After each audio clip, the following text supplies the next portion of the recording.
सिर्जनामा फुलिरह्यौ नियात्रामा डुलिरह्यौ सिर्जनामा फुलिरह्यौ नियात्रामा डुलिरह्यौ साहित्यको सेवा गरी साहित्य आलोकमा भुलिरह्यौ साहित्यको सेवा गरी साहित्य आलोकमा भुलिरह्यौ।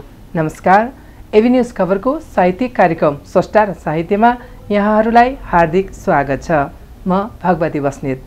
साप्ताहिक कार्यक्रम स्रष्टा र साहित्यमा हामी नेपाली भाषा, साहित्य, कला र संस्कृतिको क्षेत्रसँग सम्बन्धित एकजना स्रष्टासँग भेटवार्ता गर्ने गर्छौं। आजको भेटवार्ताका लागि हामीसँग हुनुहुन्छ साहित्यकार पवन आलोक। प्रत्येक दिन प्रत्येक साँझ हेरिरहेछु हडसन नदीमाथिको आकाशमा निरन्तर जस्तो हडसनको वारिपारी गरिरहेका हेलिकप्टरहरू, वाटर ट्याक्सीहरू, बोट र फेरीहरू हेरिरहेछु। हल्यान्ड र लिङ्कन टनेलहरू, म्यानहाटनको स्काइलाइन, एटलान्टिक महासागरमा चलिरहेका पानी जहाजहरू, सधैँ स्वतन्त्रताको खबरदारी गर्ने स्ट्याच्यु अफ लिबर्टी, नजिकै देखिने Empire State Building, Jackson Heights र रिजवुडको सानो नेपाल, ट्विन टावरको भग्नावशेष, इतिहासको त्यो क्रूर क्षण, हडसनको किनारे किनार हिँडिरहेछु। त्यसका छालहरू हेर्दै सम्झिरहेछु अन्नको त के कुरा, नुनसम्म नपाएर पीडा भोगिरहेका कर्णालीका मेरा देशवासीलाई सम्झिरहेछु। नेपाली साहित्यमा विविध विधामा कलम चलाउँदै आएका पवन आलोकको जन्म बुबा जितबहादुर कणेल र आमा चन्द्रमायाको कोखबाट 2011 सालमा भोजपुरको कुलुङमा भएको हो। सानैदेखि साहित्यमा रुचि राख्ने पवनले स्कुले जीवनदेखि नै कविता लेख्न थालेका थिए। उनको साहित्यिक यात्रा अंग्रेजी कविता द मुनबाट सुरु भएको हो। उनको प्रकाशित रचना भने 2027 सालमा बेलपत्र पत्रिकामा प्रेम एक अभिव्यक्ति कविताबाट भएको हो। 14 वर्षको उमेरमा एसएलसी पास गर्ने र विद्यालयको प्रधानाध्यापक समेत हुने व्यक्ति हुन् पवन आलोक। उनले साहित्यका कविता, नियात्रा, निबन्ध, कथा जस्ता विविध विधामा कलम चलाएका छन्। उनको आबद्धता नेपाल स्रष्टा समाज, प्रतिभा पुरस्कार प्रतिष्ठान, सुनसरी साहित्य प्रतिष्ठान, डाक्टर नरेन्द्र चापागाई स्मृति प्रतिष्ठान, विराटनगर, श्री योगमाया भक्तिपीठ, नेपाली डाँडा, भोजपुर, अन्तर्राष्ट्रिय नेपाली साहित्य समाज, नियात्रा समाज लगायत विभिन्न साहित्यिक सामाजिक सङ्घ संस्थामा रहेको छ। उनका प्रकाशित कृतिहरू पवन आलोकका केही कविता, युरोपको झझल्को, the poison tree, Arun express, केही सम्झना, केही सिर्जना, पहाड र लमतन्न समुद्र लगायत थुप्रै लेख रचनाहरू प्रकाशित छन्। उनको अन्य भाषामा अनुदित थुप्रै कृतिहरू पनि प्रकाशित छन्। उनले नेपालको सामाजिक आन्दोलनकी अग्रणी व्यक्तित्व, ऐतिहासिक नारी स्रष्टा योगमायाको नाममा निजी कोषबाट 2 लाख रुपियाँको अक्षय कोष राखी पवन आलोक नियात्रा पुरस्कार पनि स्थापना गरेका छन्। नेपाली साहित्यको निरन्तर सेवा गरे बापत उनले पल्लव राष्ट्रिय सम्मान, धरणीधर पुरस्कार, बीडी त्यागी, हिरक जयन्ती सम्मान, भानु द्विशतवार्षिकी स्वर्ण पदक, योगमाया स्मृति सम्मान, दामोदर बहुआयामिक पुरस्कार लगायत थुप्रै पुरस्कार र सम्मानबाट पुरस्कृत र सम्मानित भएका छन्। उनी निरन्तर साहित्य कर्ममा लागिरहेका छन्। यहाँलाई कार्यक्रममा हार्दिक स्वागत छ। धन्यवाद, नमस्कार। यहाँ चाहिँ 20 को दशकदेखि साहित्यमा लाग्नु भएको छ, साहित्य यात्रामा हुनुहुन्छ। यहाँको साहित्यिक यात्राबारे केही बताइदिनुहोस् न।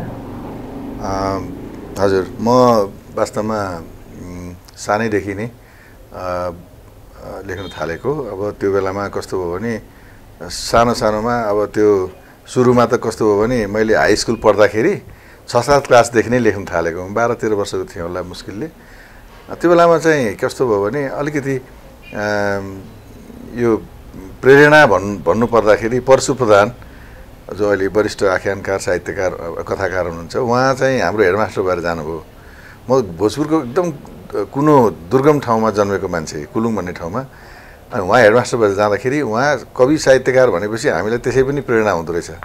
अनि उहाँले अलिकति प्रेरित पनि गर्नुभयो। अनि बिचमा हाम्रो यो हाई स्कुलमा साहित्यिक गोष्ठीहरू शुक्रबार साहित्यिक गोष्ठी पनि आयोजना गर्नुभयो अनि त्यसमा अनि बिस्तारै भाग लिँदै हुँदै अनि पछि अनि फर्स्ट हुँदै आएँ अनि त्यसले गर्दा पनि प्रेरणा पनि मिल्यो मलाई।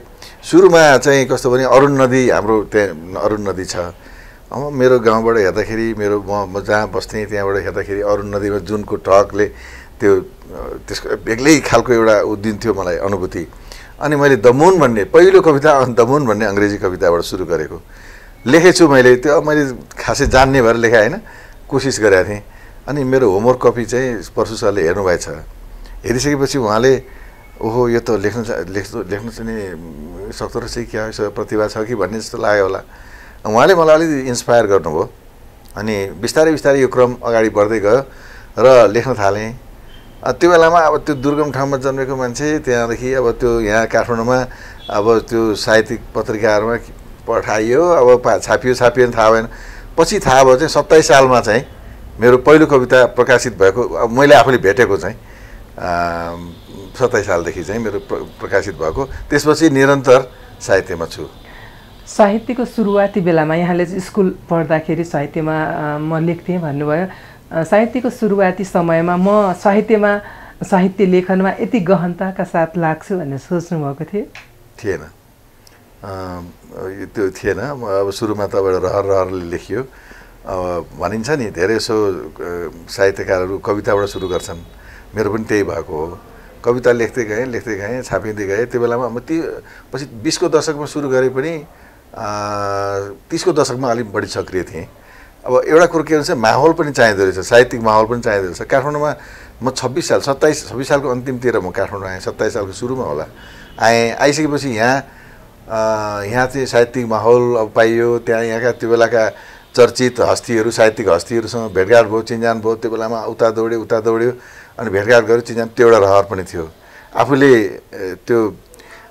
आफूले कल्पना गरेका त्यस्ता विशिष्ट साहित्यकारहरू भेट्दाखेरि बालकृष्ण सम जस्ता मान्छेहरू भनौँ न, माधव घिमिरे जस्ता मान्छेहरू, अब हरिउद्ध कटुवालहरू भए भनौँ न, त्यो बेलाका जो हस्तीहरू हुनुहुन्थ्यो उहाँहरूसँग भेट्दाखेरि त्यसै पनि इन्सपायर हुँदो रहेछ। अनि लेख्ने क्रम पनि आफ्नो पनि चलिरह्यो अनि साहित्यमा लाग्ने त्यो हुँदै गयो।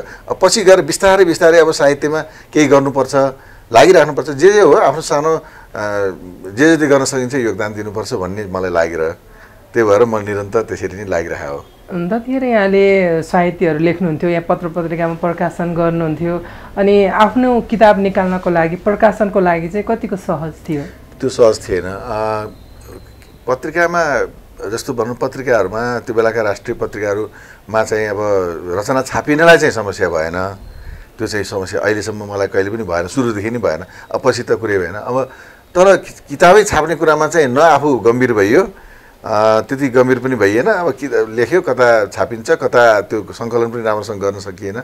अलि त्यस्तै हुँदै गयो। पछि काठमाडौँदेखि बाहिर म जागिरको सिलसिलामा बाहिर गइसकेपछि त्यो माहौल पनि भएन एक त। दोस्रो कुरा चाहिँ लेख्ने क्रम पनि कम हुँदो रहेछ। अनि पछि गएर सम्पर्क पनि कम भइसकेपछि अलि लेख्ने क्रम पातलियो त्यो केही समय जागिरले गर्दाखेरि। हजुर, त्यो एउटा त्यस्तो बेला पनि थियो। जस्तो अब मफसलमा बसेर त्यति धेरै साहित्यिक योगदान दिन सकिने अवस्था पनि त्यति थिएन जस्तो लाग्छ। अनि अहिले जस्तो प्रविधिको यत्रो विकास पनि थिएन, केही पनि थिएन त्यो बेलामा। लेखेर पठाउनु पर्ने, हुलाकबाट कैयौँ महिनौँ दिन लाग्ने, अब त्यो पनि छाप्दैन इत्यादि कुराहरू थिए। तर मेरो चाहिँ सुरुदेखि नै कस्तो हो भने धेरै ठुला साहित्यकारहरू त्यो बेलाका चर्चित हस्तीहरू मैले अघि भने उहाँहरूसँग चिन्जान पनि भयो। अब जस्तो गोर्खापत्रमा, मधुपर्कमा छापिन्थ्यो, रूपरेखामा छापिन्थ्यो, एकाडेमीको चाहिँ त्यो बेलामा कविता माधुर्य भन्ने पत्रिका पनि थियो, त्यो बेलामा छापिन्थ्यो। पछि त म एकाडेमीमा जागिरी पनि भएँ। जागिरी हुँदाखेरि त्यो माधुर्य अथवा प्रज्ञामा हरिवत कटवाल हुनुहुन्थ्यो। प्रज्ञामा चाहिँ उहाँ प्रबन्ध सम्पादक हुनुहुन्थ्यो। त्यस्तै अब प्रज्ञा भन्ने पत्रिका जुन अहिले पनि निस्किन्छ। अनि त्यसरी विभिन्न रेडियो नेपालमा प्रसारण हुन्थे है। यो चाहिँ त्यो छापिनलाई या प्रसारण गर्नलाई चाहिँ समस्या भएन। किताबकै रूपमा निकाल्न त प्रकाशक कहाँ पाउनु एक त। दोस्रो कुरा म किताब निकाल्नुपर्छ भन्ने पनि भएन। त्यतिकै लेख्दै गयो, गर्दै गयो, त्यस्तै किसिमको भयो। धेरै पछि मात्रै धेरै साथीहरूले पनि मेरा गुरुहरूले पनि भन्नुभयो होइन त्यसरी हुँदैन, अब किताबको रूपमा निकाल्नुपर्छ, सबै सङ्कलन गरेर निकाल्नुपर्छ भन्ने कुरा भएपछि अनि बल्ल मेरो पहिलो सङ्ग्रह चाहिँ 60 सालमा मात्रै निकालेँ मैले। त्यस्तो भयो। भनेपछि अहिलेको मान्छेहरू भनौँ न अहिले चाहिँ साहित्यहरू अलिकति लेख्न थालेपछि प्रकाशनमा गइहाल्नुहुन्छ नि त होइन, तर यहाँले चाहिँ त्यत्रो वर्ष 20को दशकदेखि लेख्न थालेर 60को दशकमा आएर बल्ल छपाउन थाल्नुभयो होइन। त्योभित्र चाहिँ धेरै यहाँले एउटा साधना गर्नुभयो र अहिले यहाँका कृतिहरू पढ्दाखेरि एकदम गहनताका साथ लाग्नुभएको छ। त्यहाँ यहाँले लेखेका कुराहरू त्यो अनुभवहरू पनि धेरै निखारिएको पाउँछौँ हामी। त्यो छिटो कृति निकाल्नु अथवा ग्याप राखेर निकाल्नु अथवा साधना गर्नु कस्तो लाग्छ यहाँलाई?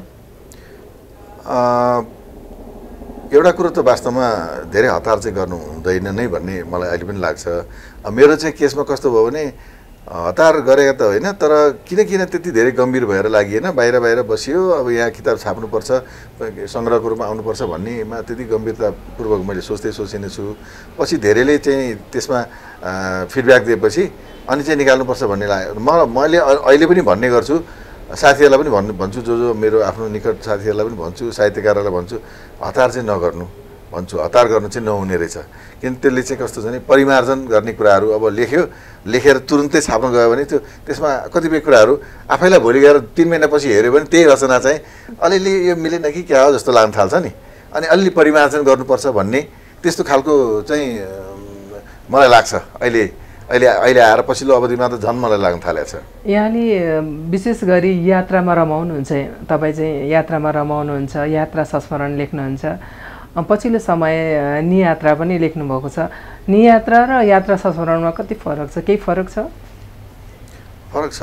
अब यात्रा संस्मरण भन्नाले तपाईँको कहीँ यात्रा गरिन्छ, त्यहाँ आफूले देखेका कुराहरू, आफूले भनौँ न त्यो ठाउँको भूगोल, इतिहास, संस्कृति, रहनसहनदेखि लिएर सबै कुराहरू त्यहाँनिर हामीले त्यो एउटा सम्झेर त्यसलाई एउटा डकुमेन्टेसन भनौँ न, यात्रा संस्मरण भनेको चाहिँ त्यसरी चाहिँ नि हुने भयो। अब त्यो पर्टिकुलर ठाउँमा गएको लेख्नेलाई चाहिँ यात्रा संस्मरण भयो। तर अब नियात्रा भनेपछि त त्यसमा त्यो यात्रा गर्दाखेरिको अनुभूति कस्तो लाग्यो आफूलाई होइन, त्यो अनुभूति पनि त्यो चाहिँ के अरे हुनुपर्ने हुन्छ। त्यो अनुभूति साथ आयो भने र पाठकलाई पनि त्यसरी नै डोर्यायो भने चाहिँ त्यो चाहिँ भयो यात्रा। अब यात्रामा अब भनौँ न वर्णन त चाहियो, जाँदा गयो त्यहाँको सबै कुरा चाहियो नि, भूगोल, इतिहास, संस्कृति, रहनसहन, सारा कुरो जे देखिन्छ एउटा लेखकले के देख्छ त्यो कुरा त चाहियो। तर त्यसमा आफूलाई लागेको अनुभूति पस्किने हो भने चाहिँ त्यो नियात्रा भयो। जस नियात्रामा चाहिँ अनुभूति सहित आउनु पर्यो। हजुर, अनुभूति चाहिँ बढी हुनु पर्यो। यात्रा संस्मरणमा चाहिँ सम्झेर त्यसपछि गुगलमा सर्च गरेर पनि ती कुराहरू लेख्न सकिने भयो। लेख्न सकिन्छ। त्यसको फरक चाहिँ त्यही हो। अब गुगलले त त्यो अनुभूति त गर्दैन नि, त्यसैले चाहिँ अब त्यो फरक चाहिँ त्यही नै हो। अब यो नियात्राको त भनौँ न बेलाले त ताना शर्माले लेखेर त्यो पुरस्कार पनि पाउनुभयो। त्यसमा चाहिँ बालकृष्ण पोखरेलले नियात्रा भन्ने शब्द कोइन गरेको भनौँ न, उहाँले नै यसलाई नामाकरण गर्नुभयो। उहाँका अनुभूतिहरू भएको हुनाले अब यो चाहिँ नियात्रा हुन्छ भन्ने खालको भयो। त्यसपछि नियात्राको क्रम चाहिँ सुरु भएको हो वास्तवमा। यहाँले चाहिँ यात्रालाई उपन्यासमा ढालेर यात्रा उपन्यास पनि लेख्नुभयो। यो चाहिँ एउटा नयाँ किसिमको एउटा सृजना भनौँ न। यात्रालाई एउटा उपन्यासमा ढाल्नु भनेको त्यसलाई चाहिँ अलिकति फरक किसिमको फरक धारबाट लाने कुरा पनि हुन्छ। यस्तो सोच कसरी आयो यहाँलाई?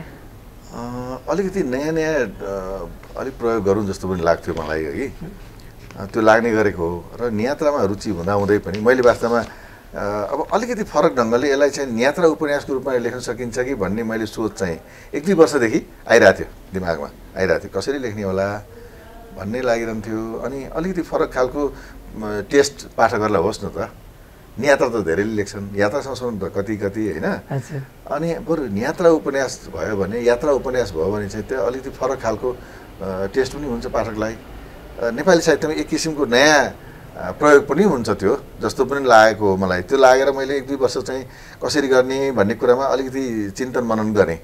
अनि पछि गएर मैले त्यो अरुण एक्सप्रेस भन्ने लेखेँ। त्यो चाहिँ हुन त अब आफ्नो मान्यता होला, कतिपय अरू पनि आएका छन् त्यस्ता नियात्रा उपन्यास, कोही अब यात्रा उपन्यास, कोही नियात्रा उपन्यास पनि अहिले पछिल्लो समय आइरहेको देख्छु होइन।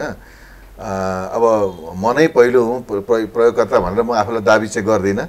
तर पनि मेरो मान्यता चाहिँ के छ भने जुन ढङ्गको यसमा जुन हुनुपर्ने तत्त्वहरू हो नि, यात्रा उपन्यासमा हुनुपर्ने तत्त्वहरू चाहिँ सायद अब सबैमा छ कि छैन म भन्न सक्दिनँ। पाठकहरूले भन्ने कुरा हो, समालोचकहरूले भन्ने कुरा हो।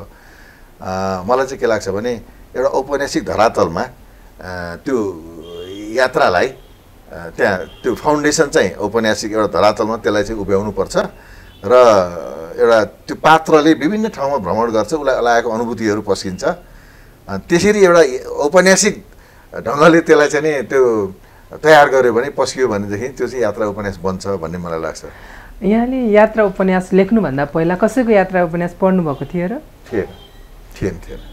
यसको अलिकति मैले गीता केशरी दिदीसँग अलिकति केही छलफल भएको थियो। उहाँलाई म यो उसमा चाहिँ म उहाँप्रति आभारी पनि छु। उहाँले यति कुरामा लेख्ने कुरामा एक दुईवटा कुराहरू उहाँले भन्नुहुन्थ्यो क्या, हामी यात्रा लेख्छौँ, यात्रा संस्मरण लेख्छौँ, के लेख्छौँ, यो पाठ्यक्रमहरूमा पनि आउँदैन, टियुमा पनि अलिकति घचघचाउनु पर्छ होला भाइ, अनि अलिकति यो यसलाई अलिक फरक ढङ्गको किसिमले पनि यात्रालाई उ गर्न सकिन्छ कि सोचौँ है भन्नुहुन्थ्यो, भन्नुभएको उहाँले। र त्यसपछि मलाई अझ त्यो क्लिक गर्यो कि मलाई क्लिक गरे त्यो।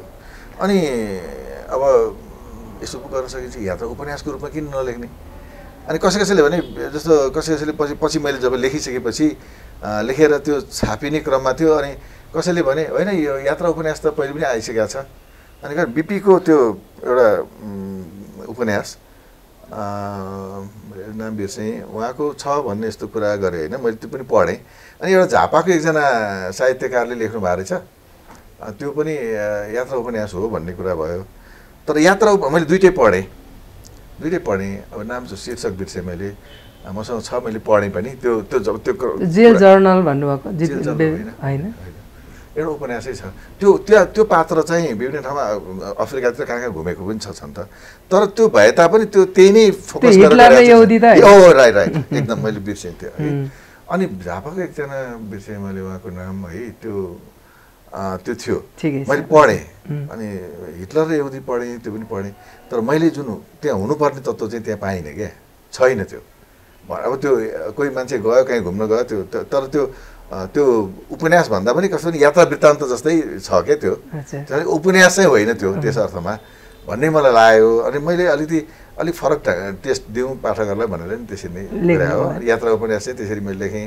अब पनि म सोचिरहेको छु एउटा अर्कै पनि लेखौँ भनेर पनि सोचिरहेको छु। यहाँ चाहिँ 20को दशकदेखि नेपाली साहित्य लेखिरहनु भएको छ, विभिन्न सर्जकहरूका साहित्यहरू पढिरहनु भएको छ। वर्तमान हाम्रो देशको यो साहित्य चाहिँ कस्तो लागिरहेछ यहाँलाई, यसको अवस्था? एकदमै राम्रो देखिरहेको छु मैले। म अलिक सकारात्मक सोच नै राख्ने मान्छे हो। कतिपयले भन्छन् यस्तो छ भन्छन्, के भन्छन् है। अब हुन त अब यहाँ कसैले भने कि कविको लाइन लगायो भने उहाँ मेचीदेखि महाकाली पुग्छ भने जस्तो कुरा। अब सबै नेपाली कवि पनि भन्नेहरू पनि आए होइन, अब त्यो कुरा अर्कै हो।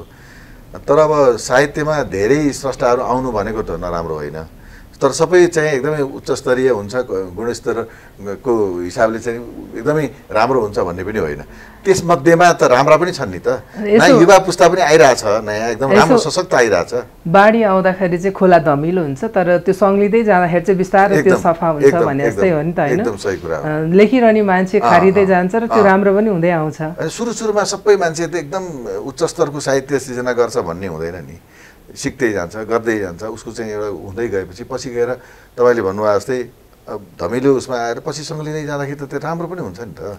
त्यसले हाम्रो अहिले मैले हेरेको युवा पुस्ताहरू पनि सशक्त रूपमा सशक्त छन्, राम्रो छ। मलाई एकदमै राम्रो लाग्छ।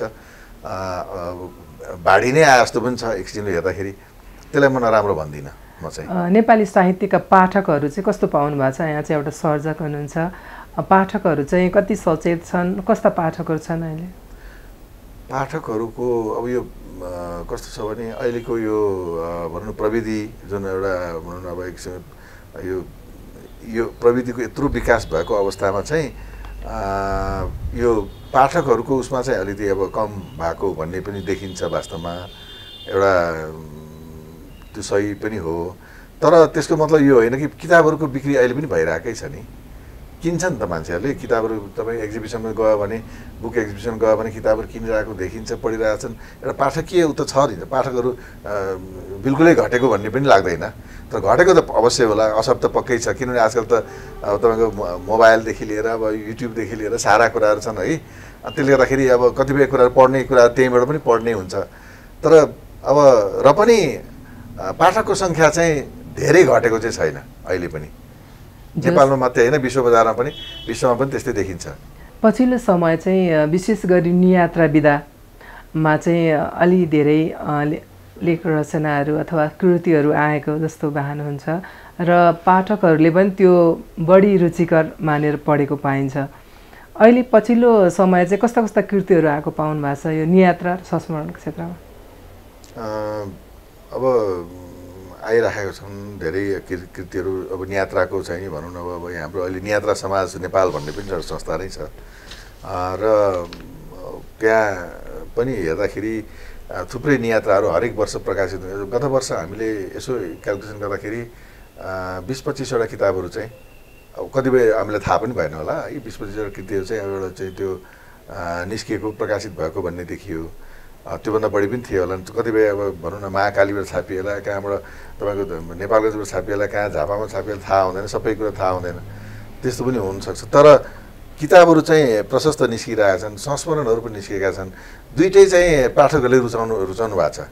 किनभनेदेखि त्यो एउटा त्यसमा अलि अब भनौँ न कविता र कथा अथवा हुन त आफ्नो क्षेत्रमा आफ्नो विधाको आफ्नो किसिमको विशेषता त हुन्छ, तर नियात्रा चाहिँ पढ्न बढी रुचाउँछन् मान्छेहरूले। अब यहाँले के लेख्दै हुनुहुन्छ, के निकाल्दै हुनुहुन्छ नयाँ? मेरो पाइपलाइनमा चाहिँ अब यस्तो छ, नियात्रा पनि अब 1-2वटा पाइपलाइनमै छ। अलि परिमार्जन गर्न चाहिँ अलिक समय चाहिन्छ होला। मेरो भर्खरै एउटा निस्कियो अस्ति 78 सालमा, पहाड र लमतन समुद्र, त्यो निस्कियो। अब त्यसपछि अहिले अब मैले एउटा मेरो उसमा चाहिँ यो वर्ष पहिले चाहिँ कथाहरूको पनि करिब करिब किताब निस्किने क्रममा छ भनौँ न। लगभग अब 1-2-4वटा थप्यो भने किताबको रूपमा आउँछ। त्यसलाई पनि किन त्यतिकै छोड्ने, स्क्याटर्ड भएर राख्नुभन्दा त एउटा सङ्ग्रहमा भयो भने पढ्न चाहनेले पढोस् न, होइन, पढ्ने एउटा पाठकहरूले पढ्न पाउनु पऱ्यो नि। त्यो कथा सङ्ग्रहको एउटा चाहिँ मैले सोचेको छु यो साल, यो 79मा सम्भव हो भने गर्छु।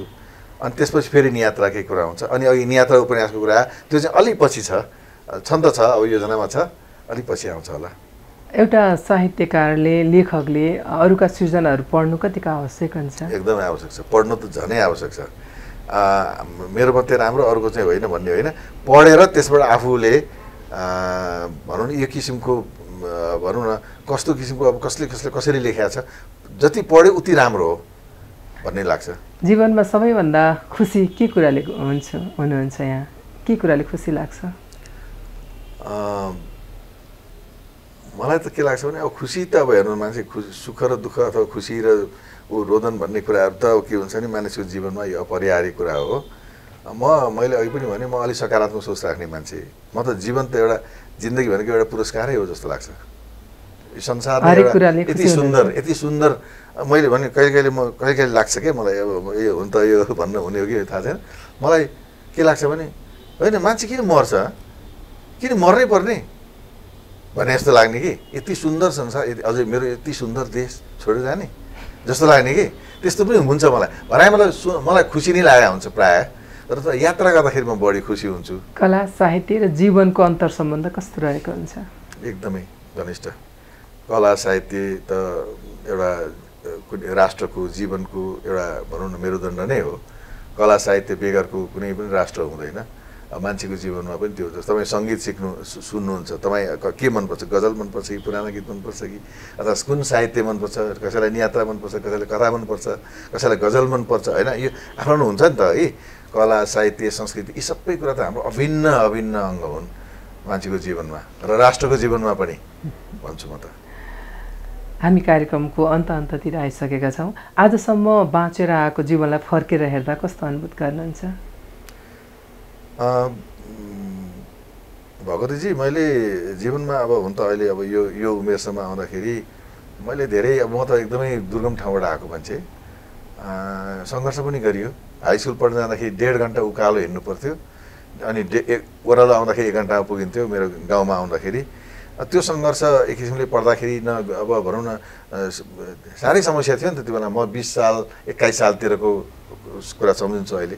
त्यो बेलाको र अहिले कुनै तुलनै हुँदैन। अहिले हाम्रो बालबच्चा केटाकेटीलाई भन्यो भने त्यो विश्वास पनि नगर्ला सायद है।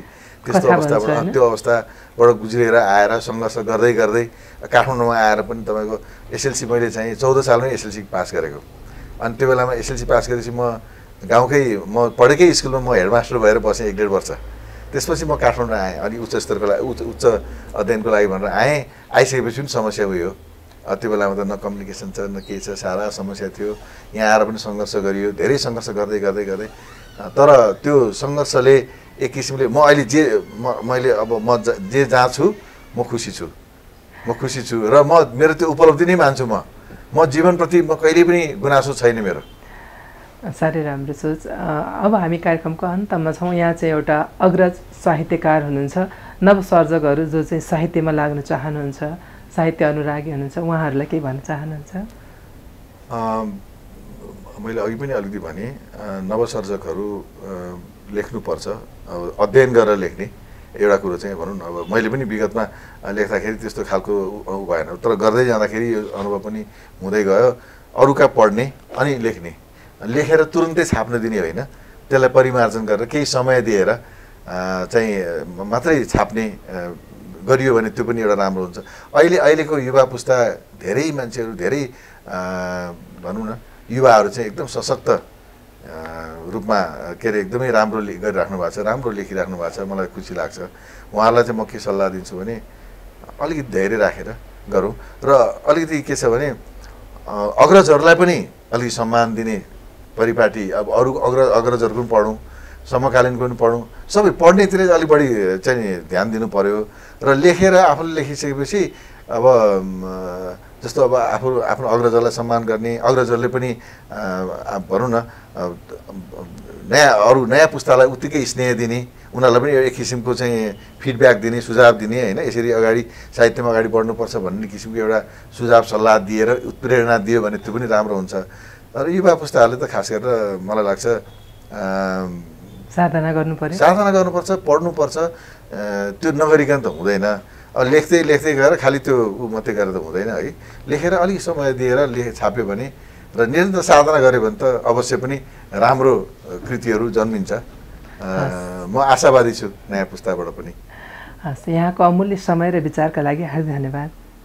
धन्यवाद, नमस्कार भगवतीजी र एबी न्युज टेलिभिजन परिवारलाई पनि यहाँहरू सबैलाई धन्यवाद, नमस्कार। कार्यक्रम स्रष्टा र साहित्यको आजको निर्धारित समय सकिसकेको छ। अर्को हप्ता पुनः एकजना स्रष्टासँग उपस्थित हुनेछौँ। खबर भित्रको खबरको लागि हेर्दै रहनुहोला एबी न्युज खबर। नमस्कार।